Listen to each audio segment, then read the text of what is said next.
Hey guys, welcome back. So today is a plant update video and I'm specifically going to look at 10 Hoyas and I'll just show you how much they've grown in a year. I personally love doing these videos because you get to look back, you get to see what they started out as and now they're like beastises. Okay, so the first one is the Hoya Krohniana black leaves. It was sold to me as a Krohniana. It could potentially be a LECA. I'm kind of leaning towards a LECA, but I'm not sure. It's luckily in bloom, so y'all can tell me in the comment section what you think it is. But here's a picture from a year ago. She looks so awkward and I love it. And I think once this plant like establishes itself, it actually grows pretty fast. I'm pretty sure in November or December of last year, I did propagate her. If I have the clip, I'll put it in here. So I'm gonna chop her up. We're just gonna try it, guys. Ooh. Okay, so I kept the mother plant pretty much intact, not as aggressive. The cuttings are so small though. Okay, so there are 13 here. And so I put the propagations back in the same pot of pond and she took a little bit to adapt. Like I said, I feel like this plant, it needs to build enough roots to feel secure and she is a beast, y'all. Oh my gosh. Look at this beauty. Oh my gosh. So they don't look too black. They kind of, you know, they're dark green. So this plant has bloomed a few times. I think the first time it bloomed was 2 months ago. And luckily, guys, I just noticed this because she's behind a lot of plants. Look over here. So to me, they look like lacunosa leaves. I mean, flowers. But what do y'all think?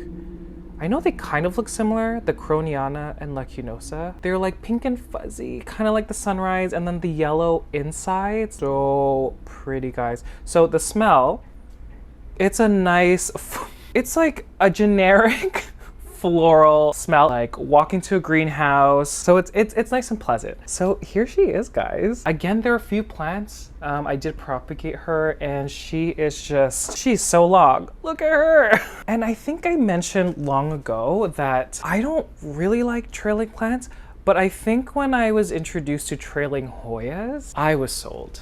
Because these are so pretty. Okay, closer look on the leaves. I feel like aren't Krohniana leaves more defined in the structure of the leaf? So you can see the roots are going out of the net pot. It's been in the same net pot since I propagated it. And in pond over there, like I said before, with my plants in pond, including Hoyas, I do a nutrient solution, wait for it to dry out, then I add just normal tap water and I alternate. Oh, she's pretty. I don't know what I'm gonna do. Like, do I continue this vining energy? Again, let's have the before picture. This was a year ago.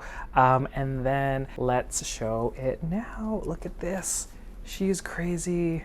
Super, super long. Okay, so the first one is the Hoya Krohniana or lacunosa black leaves. Okay, the second one is just so beautiful. This one is one I had a very hard time with, and I want to know if y'all have had the same issues because I still don't know to this day after a year what this plant needs. It is the Hoya Heuchkeliana inner variegated. Heuchkeliana. I obviously got this plant because I loved what the variegation looked like in the leaves, but I didn't know what she needed. About 6 months ago, she was putting out deformed leaves and I wasn't sure what was wrong with it. I didn't change anything. I didn't change my watering habits. I didn't change the medium. I didn't change the fertilization and I didn't change the lighting. So I was very confused because once the spring and summer hit, and maybe it's the warmth factor, she just started like popping off. Here is a picture from a year ago. So she looks funny. I think there's 3 propagations in there and look how small, guys. Like it was like 2 leaves with a tiny stem. But guys, she is stunning. She's one of my favorite Hoyas to just look at. Okay, I'm so excited, guys. Look. Oh my gosh, she's so pretty. Wow, wow, wow. Look at her. She is so stunning. Oh, like, do you guys agree? Like, she's so beautiful. I love when like the leaves come out first. They have this like pink situation. Do you see it? And it slowly fades to like a green yellow after, but like, come on, guys. You know, when she was putting out those deformed leaves, I did look under a microscope. There were no sign of any of the broad mites or false mites, whatever you call them. And yeah, like I said, I didn't change anything. It might be warmth because that's the only thing that changed. She's in the same medium. She's still in the medium that I don't use anymore, which is like a pond substitute. So it has small pieces of bark mixed with zeolite and lava rock. And like any other variegated plant, it's just fascinating with each leaf. Like, I'm in love with this leaf right here. Look at this beautiful leaf. Because I'm letting this trail, there's new growth points popping out of the main stem. She's pushed out so many new growth points. And I want to know, is this Hoya challenging? Because I had a very hard time. I still don't know, like, I'm scared for the winter to come and the cold weather to come, because potentially humidity, because in the summer my humidity does get a little bit higher. What do you guys think? Is it that? I forgot to mention with the Krohniana Black, these two are right next to each other. They're not right under the grow light. The grow light's maybe here. So they're not getting the full blast. Here is a before picture again. This was a year ago. She had 3 cuttings, and now guys, look at her. Wild, wild, wild. Oh my gosh. Okay, so the second plant is the Hoya Heuchkeliana inner variegated. Okay, let's do another wild one. This one is so big compared to what she looked like a year ago. One that I don't pay attention to. The only thing I really need to pay attention to is the watering, because this plant is thirsty. The third plant is the Hoya Chinghungensis. Super impressed with this plant. I wasn't sure what it necessarily needed when I got it. I remember I got this from Planthaven Toronto, and I was going back and forth for maybe 2 weeks if I should get this plant. And then they posted an Instagram post talking about the plant, and I was just like, this is a sign, I have to get it. And this is what she looked like. So she was like a single like plant. Again, she's in this pond substitute situation, and she's just beautiful. She is trailing down. Let me go grab her. Oh my god, this is wild. Here she is. Oh my, come on guys, like look at her. Ooh, I almost dropped it. Okay, so from that single branch, again, because I trained the plant to go down, and obviously you could only do this with some Hoyas, but because of that, it has continued to branch just continuously. Like, wow, this is crazy. I love this plant so much. She sits on my top shelf, she's trailing down, and definitely one of my favorite Hoyas. We got some roots coming out the bottom, and she's already empty. I watered this plant like 3 days ago. She did bloom a couple months ago. Here's a picture. They're very similar to the Hoya Bella blooms, but they are slightly different. I don't think people talk about this plant enough. This reminds me also of the Dischidia. That's another plant that's on my wish list. Okay, here's a picture from a year ago. This was when I first put it in the medium, and now look at this beauty. Oh my god. And since she's in the same medium, I'll just tell you that at the time I was trying out this slow release fertilizer. It says that it lasts 100 days. I no longer use this. I kind of just rely on my nutrient solution just because I didn't transfer her. Again, this is the same medium. I don't know, underrated. People need this plant, so easy. I just love how it's like, it's so wild. Okay, I don't think I showed you close up. Like, the leaves look like this. Look at that, guys. So yeah, the third plant is the Hoya Chinghungensis. And before I put her back, guys, I'm just adding some nutrient solution. Okay, so the fourth plant is another stunning one. I would say it's similar to the Hoya Chinghungensis, where you don't necessarily need to worry about it. It's trailing down, and she's continuing to push new growth points from the main stem. It is the Hoya Bella Lida Buis, or the inner variegated Hoya Bella. I'm gonna be honest, I wasn't really a fan of the regular green one. It was never on my radar. I knew that the variegated one was more of what I like to see in a Hoya. And so when I got her, can I be honest, guys? When I got her, I was like, oh, this looks like the most fragile plant. It's going to die. Because look at this picture. It's so funny. And also, this Hoya is probably the easiest to get to bloom. So this has bloomed non-stop for me. Oh, she's so pretty. Okay, I'll grab her. Look at you, look at you. Oh my gosh. So here she is, so pretty. So I haven't propagated her. She kind of just pushed out these additional growth points as it grew. Yeah, look at this vine. Super full, super oh my gosh. And then the pink on the end, similar to the Heuchkeliana. And this did push out a few like solid non-variegated green ones. I cut them all off just to promote more growth. And actually I see a new growth already here. So I don't know if it's variegated or not. We'll just see. But yeah, chop your Hoyas, guys. It will facilitate more growth somewhere in the Hoya.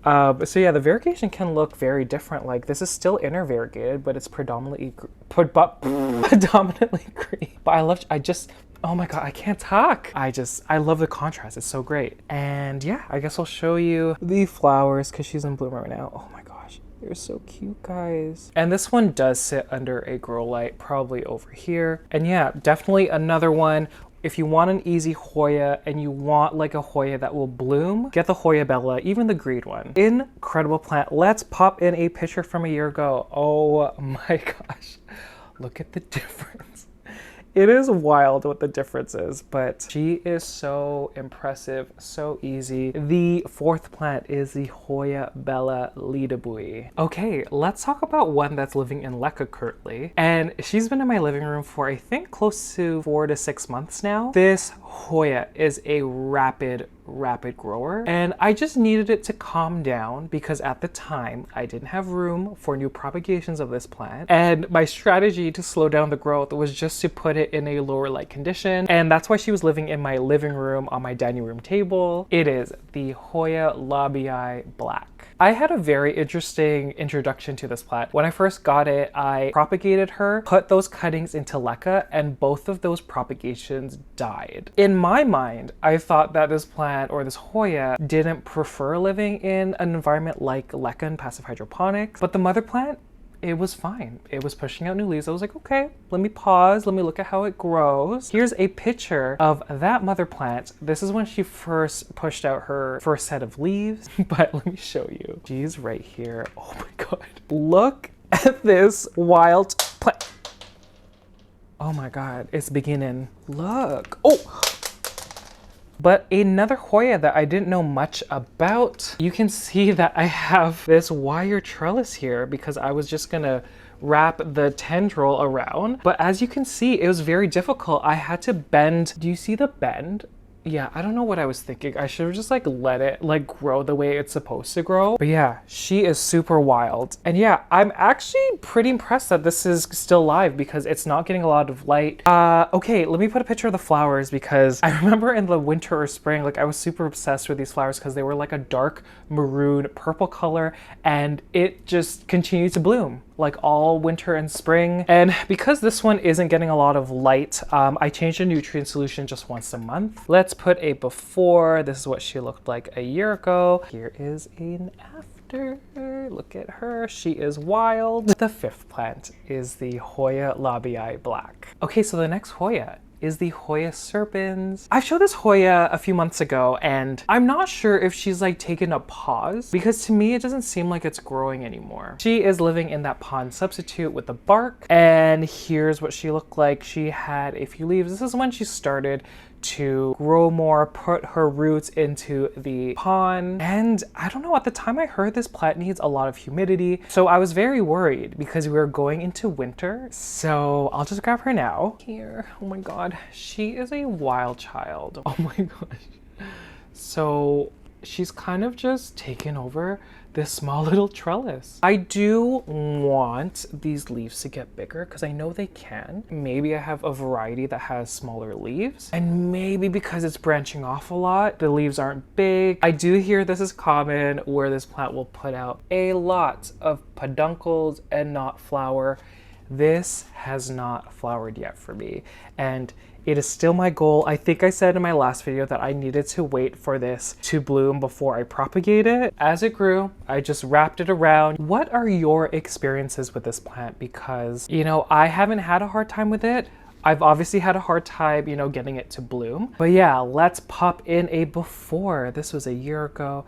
She was so cute. And now she has just grown out of this pot here. And yeah, the sixth plant is the Hoya Serpens. Okay, so the seventh plant is the Hoya Sunrise. Everyone needs to own this plant. Here's a picture from a year ago. She had a few leaves. The leaves were sunstressed at the time. And she was in this pond substitute. And I do want to say this, it's probably one of the Hoyas that I ignore the most. Look at this beauty. Oh my God. Okay, only half of it's sunstressed right now. Okay, so before I got this plant, I didn't understand the hype around sunstressing, but I mean, when I saw it in person, I was like, what? what is going on here? You could see on the other side, because she's not under grow light, they're just green, and you could see like the light venation here, and there's some on this side. Oh, look at that contrast. It's like green at the top and then red. If you want me to propagate her, let me know. If you want me to just repot her and put her on a bigger trellis, let me know. Lots of peduncles. This Hoya has bloomed for me. Here is a picture. They're fuzzy and they're so cute. Okay, so let's pop in a picture from a year ago. Look at how small she was, and now look at this beast. And y'all, look at these roots. Look at these roots. Okay, so the Hoya Sunrise. Okay, the 8th plant is one that a lot of people don't necessarily talk about, and it was definitely a surprise when this plant bloomed. It is the Hoya UT 049. So here's a picture. She's in a pond substitute. She has 2 leaves, and you can see the tendrils already starting to grow. And here she is. So look at her. She's pretty contained compared to the other ones, but she's pushed out so many leaves. Again, because I didn't know how this Hoya grew, I just put it on a small wire trellis, and I've just been looping the tendrils over and over and over again. And she's not right under a grow light. The grow light's kind of like off to the side here. I actually found when I put this Hoya under a grow light, the leaves bleached a lot. And I guess here's a picture of the flowers. Look how stunning. It's like a purpley, like maroon kind of center, and then like a fuzzy white situation around it. But yeah, here's a before. This was a year ago. 2 leaves, guys, and now she has pushed out so many. Oh my gosh. So the 8th plant is the Hoya UT 09, Hoya UT 049. Okay, the next Hoya, the leaves are really big, and I didn't realize that they would get this big. The 9th Hoya is the Hoya Cinnamomifolia Purpureofusca. Here's a picture from a year ago. So she had a few leaves. I didn't know, the behavior of this plant. I didn't know how it was gonna grow. And so here she is. Oh my God. Look at these leaves. They're so big. Look at my hand. And she does have one peduncle right there. Future Kevin, zoom in. Do you see the peduncle over there? But I'm not getting my hopes up because it's been there for like 6 months now and it hasn't done anything. But I mean, I can't get over these big leaves. Like, I didn't know they get this big. In a pond substitute, and good roots. Good roots, do you see that? And yeah, let's pop in the before picture. This was a year ago, and here she is now. The 9th plant is the Hoya Cinnamomifolia Purpureofusca. Okay, the last Hoya is one that I showed in last video. It is the Hoya CV Patcharawalai 023. I'm actually shocked that I got this a year ago because the amount of growth it has, I mean, you saw it in that video. But here's a picture. So I have her in LECA right now, and she loves it. Like, she's growing so fast. She has bloomed multiple times, and yeah, I'll just grab her. Y'all have seen her recently. Here she is now. Oh my God, so wild. So the thing I love about these leaves, look at the black border and like the skinny venation here. The black border, guys. Yeah, I just can't believe. Let's pull up that picture from a year ago. Insane, look at her now. Here's the thing with these flowers. I love the flowers. They're beautiful. Like I've said before, I personally think that they smell like gin. And I stand by it. Every time it blooms, I'm like, gin? These blooms drip. Like, they drip so much, and it is very sticky. It gets everywhere. It gets on other plants. So if you get this plant and it's about to bloom, make sure you put like a towel under it just because it is very, very sticky. Otherwise, beautiful flowers. Like, they're very, very pretty. They're pink with like cream. So the last plant is the Hoya CV Patcharawalai 023. Okay guys, I guess that's it. Thank you to all the Hoya lovers and even the people that don't like Hoyas. Thank you for watching this video to the end. Every time, like for example, last video when I said that all y'all don't like Hoyas, I like got an uproar of people in my DMs and the comments saying that they love Hoyas and that's why they watch my content. So I'm gonna continue to put Hoya content out there. Which ones surprised you? Like, they've grown so much. It also has reminded me the joy I have growing a plant from like its baby form and just watching it grow, seeing how it behaves, and just like seeing the end product. It's just so amazing. Okay, this is a side note. It is curling season. Yes, I said curling. Look at these mugs that my sister got me and my boyfriend for our birthdays. They're curling. Are you kidding me? Like, they're so cute. Look at the middle. Oh my god, I love these so much. It's the Buis National this weekend. Who are y'all cheering for if you watch curling? I know it's a very small population, but I'm always Team Anderson and I'm always Team Gushu. Thank you guys so much for watching. If you've made it to the very end, thank you guys so much. I greatly appreciate it. And I'll see you guys later. Bye.